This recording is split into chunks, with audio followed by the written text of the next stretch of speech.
Irmãos e irmãs, paz e bem. Nós continuamos a fazer o nosso caminho com os apóstolos e nós hoje chegamos na cidade de Atenas. Ora, Paulo já percorreu por muitas cidades. Em cada uma dessas cidades teve a sua experiência missionária. Vemos como ele fundou comunidades com a ajuda e a conversão de homens e de mulheres. Não esqueçamos sempre a Lídia ali, uma exceção, mas uma exceção importante em um mundo em que a mulher era pouco reconhecida e que essa é constituída como o fundamento de uma comunidade nascente, uma sólida comunidade dos filipenses, que vamos lembrar que tem uma carta dirigida a essa comunidade. Então, Paulo chega em Atenas.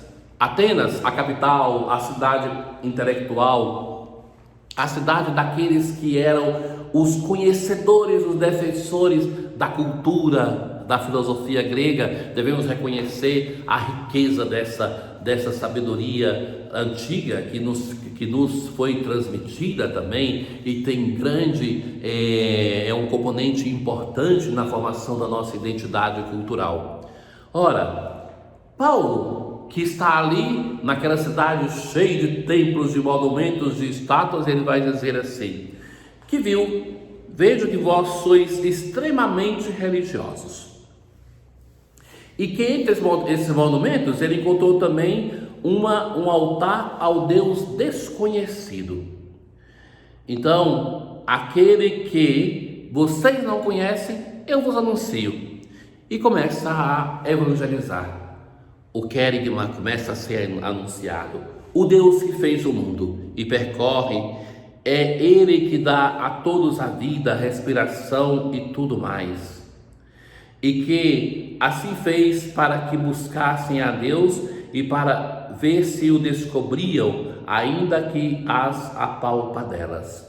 Ou seja, tateando com insegurança, porque não tinham a revelação, o esforço da inteligência humana. E ele vai citar um poeta grego que vai dizer: somos da raça do próprio Deus. Então, se somos da raça do próprio Deus, não podemos ser da raça de uma estátua de ouro e de prata, mas devemos ser de uma raça sobrenatural.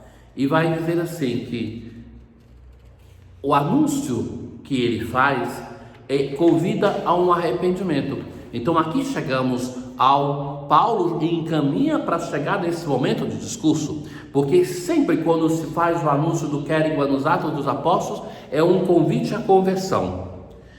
Então ele vai apresentar Jesus por meio do homem que é Jesus, que designou diante de todos, oferecendo uma garantia ao ressuscitado dos mortos.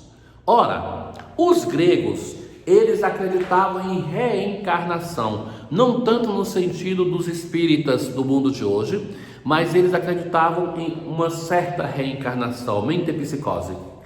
Então, quando Paulo fala assim, alguns caçoavam e outros diziam: nós te ouviremos falar disso em outra ocasião.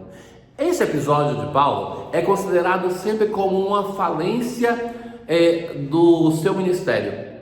Eu não penso que seja. Eu acho que nós devemos aceitar, como Jesus também, que ao anunciar o evangelho, pessoas não vão aceitar. E Jesus preferia, entre aquelas pessoas que fingem aceitar e vivem o evangelho mais ou menos, ele preferia aqueles que rejeitavam e que partiam. Então, Jesus não vai ter uma oposição àquela pessoa que não o aceita, que não compactua com ele. Mas Jesus não aceita aquelas pessoas que se fingem religiosas e que vivem mais ou menos a experiência de encontro com Deus. Mas se pensa sempre que esse momento é descrito muitas vezes como a falência do apóstolo. Mas é uma coisa que acontece aqui, é que se nós continuarmos a ler, vai se dizer: alguns, porém, uniram-se a ele e abraçaram a fé. Dali de Paulo vai de Atenas depois para Corinto, mas o que se vê é que mesmo aquela cultura elevada de Atenas, que tinha um nível de reflexão e de conhecimento, tinha uma sede de Deus, uma sede de um evangelho que vence o pecado e a morte, de uma vida nova, que mesmo ali ele vai conseguir formar uma primeira comunidade cristã.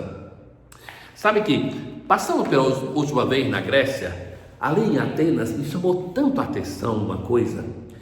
Um grupo de pessoas vestidas de branco, alguns reunidos em algumas casas, alguns pelas ruas, que em uma população, parece que Grécia tem 10 milhões de habitantes, tem um percentualzinho, não significante, mas que chama a atenção, que são pessoas que voltam a essas práticas religiosas pré-cristãs, antigas, mitológicas. Então, eu olho em tudo isso e, sabe, seja lá que seja cá, como a humanidade está evoluindo. Coisas que são patrimônios de uma história religiosa, coisas de valor. Parece que hoje a humanidade, na preguiça de refletir, fica mais contente com as frasezinhas adocicadas que são enviadas pelo WhatsApp, mesmo nos grupos de igreja, e do que com o Evangelho de nosso Senhor Jesus Cristo. Parece que ao lugar do Evangelho nós começamos a colocar frases esotéricas de autoajuda que mais alegram o nosso eu do que provocam a mudança ou a conversão. E isso ali eu vi retratado na Grécia, com essas coisas que esses grupos que voltam às religiões antigas mitológicas, renunciando à religião revelada, o fato de Deus ter entrado na nossa história para nos salvar. Bem, meus caros, Jesus, primeiramente, ele apresentou o Espírito Santo como aquele que vai dar testemunho. Ele apresentou depois que é bom que ele vai para que envie o Espírito que vai revelar o que é o pecado, a justiça e o julgamento. Hoje uma dimensão a mais que Jesus vai dizer: tenho muitas coisas ainda para dizer-vos, mas não sois capazes de as compreender agora. Por que não são capazes? Para chegar à plenitude do Evangelho, os discípulos devem passar pela experiência da paixão, morte e ressurreição de Jesus. Sem isso, eles nunca vão ser capazes. Mas a consequência da ressurreição é o Espírito Santo. Então, sem esta ação do Espírito Santo, que é posterior ao mistério pascal, os discípulos não são capazes, também nós não seríamos.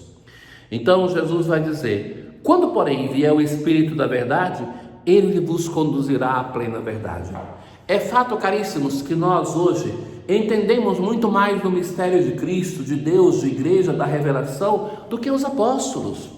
Então, a revelação, ela termina com a morte do último apóstolo. Mas nós, igreja, vamos evoluindo em direção ao Senhor, vamos compreendendo muito mais. Nós sabemos hoje mais de Bíblia, de revelação, de magistério, de tradição do que São Francisco, por exemplo.